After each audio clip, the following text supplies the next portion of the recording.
यह कहानी जोगापुर नामक गांव में रहने वाली रेणुका की है। वह अपने माता पिता के साथ एक छोटे से घर में रहती थी। रेणुका दिखने में बहुत सुंदर थी, लेकिन उसकी लंबाई बहुत ही कम थी। उसकी लंबाई नहीं बढ़ने के कारण वह बोनी रह गई थी। रेणुका को अपने बोनेपन से कोई परेशानी नहीं थी और ना ही उसके माता पिता को थी, लेकिन जब भी रेणुका बाहर अपने दोस्तों के साथ खेलने जाती तो सब उसे बहुत चिढ़ाते थे। अरे देख देख, छुटकी आ गई। अब ये छुटकी भी हमारे साथ खेलेगी।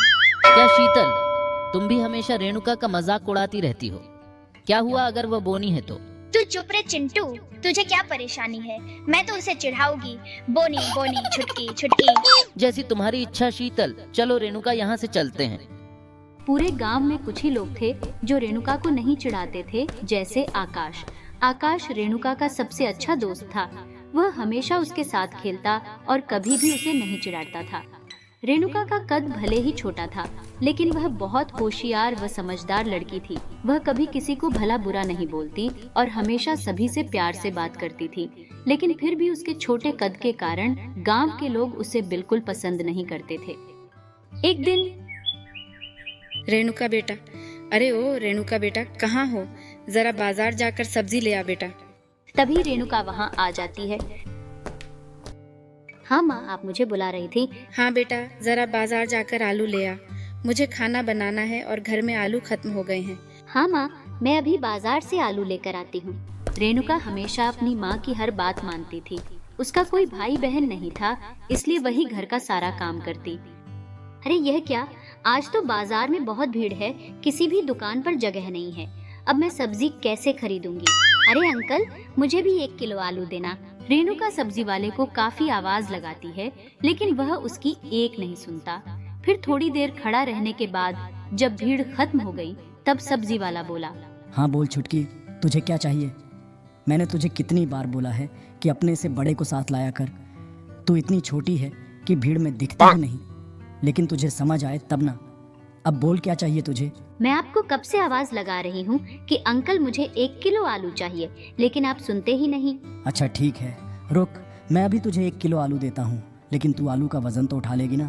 इतना कहकर सब्जी वाले ने 1 किलो आलू तौलकर रेणुका को दे दिए और उसका मजाक उड़ाते हुए बोला, आगे से अकेले मत आना छुटकी, अपने पापा को साथ लेकर आना।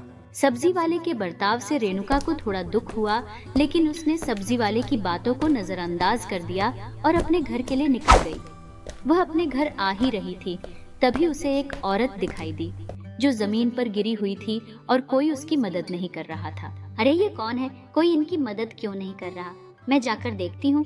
रेणुका उस औरत के पास जाती है और उनकी मदद करती है। मदद के लिए बहुत बहुत धन्यवाद बेटा। जी आंटी, लेकिन आप जमीन पर कैसे गिर गए? वो बेटा, मैं घर जा रही थी तो पीछे से गाड़ी वाले ने टक्कर मार दी। आपको ज्यादा तो नहीं लगी ना आंटी? नहीं बेटा, तुम्हारा बहुत बहुत धन्यवाद जो तुमने मेरी मदद की। कभी भी तुम्हें मेरी ज़रूरत पड़े तो मैं यहीं पास में ही रहती हूँ। मैं तुम्हारी मदद ज़रूर करूँगी। ये लो मेरा पता। रेणुका उनका पता और आलू लेकर अपने घर आ जाती है और अपनी माँ को आलू देकर वहीं रसोई में ही अपनी माँ की मदद करने लग जाती है। समय बीतता जा रहा था। ऐसे ही रेणुका दिन में कॉलेज से आकर थोड़ी देर पढ़ाई करती और कुछ देर अपनी माँ के कामों में हाथ भी बटाती थी। रेणुका पढ़ाई में बहुत अच्छी थी। वह पढ़ लिख कर IAS ऑफिसर बनना चाहती थी, लेकिन गरीबी के कारण वह अपना सपना पूरा नहीं कर पा रही थी। एक दिन उसे याद आया, क्यों ना मैं उन आंटी से मदद मांग लूं, वह मेरी मदद जरूर करेगी। रेणुका उन आंटी के पास मदद मांगने चली जाती है। और रेणुका बेटा, आज कैसे आना हुआ? आंटी, मुझे आपसे एक मदद चाहिए थी। रेणुका उन आंटी को सब कुछ बता देती है कि वह एक IAS ऑफिसर बनना चाहती है, लेकिन गरीबी के कारण वह अपना सपना पूरा नहीं कर पा रही है। और बातों ही बातों में उसे पता चला कि उनकी बेटी भी IPS बनने की तैयारी कर रही है। ठीक है बेटा, मैं तुम्हारी मदद ज़रूर करूँगी। वैसे भी हमारे देश को तुम्हारे जैसे लोगों की बहुत ज़रूरत है। रेणुका बहुत ही खुश हो गई और बोली, आपका शुक्रिया आंटी जी, मैं आपका एहसान कभी नहीं भूलूंगी। अगले दिन से रेणुका IAS ऑफिसर बनने की तैयारी में जुट गई। वह दिन रात मेहनत करती थी। ऐसे ही कुछ सप्ताह बीत गए ऑफिसर बनने के लिए जितने भी पेपर देने पड़ते हैं उसने सभी पास कर लिए और वह सभी पेपर में अच्छे अंकों से पास हुई। अब बस इंटरव्यू देना बाकी था। कुछ दिनों बाद उसे इंटरव्यू के लिए बुलाया गया। इंटरव्यू में उससे कई प्रश्न पूछे गए। उसने सभी प्रश्नों का अच्छे से उत्तर दिया और वह इंटरव्यू देकर घर वापस आ गई। हे भगवान जी, अब बस इंटरव्यू पास हो जाए, फिर मैं बन जाऊंगी आईएएस ऑफिसर। कुछ सप्ताह बाद रिजल्ट का दिन आया और रेणुका का आईएएस ऑफिसर में चयन हो गया। सारे गांव वाले रेणुका को बधाइयां देने लगे। अरे वाह रेणुका बेटा, तुमने तो कर दिखाया।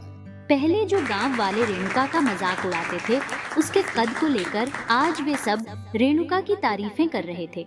रेणुका के माता पिता को भी उस पर बहुत गर्व हुआ। रेणुका ने उन आंटी के पास जाकर उन्हें भी धन्यवाद दिया और उन्होंने रेणुका को बहुत बधाइयां भी दी।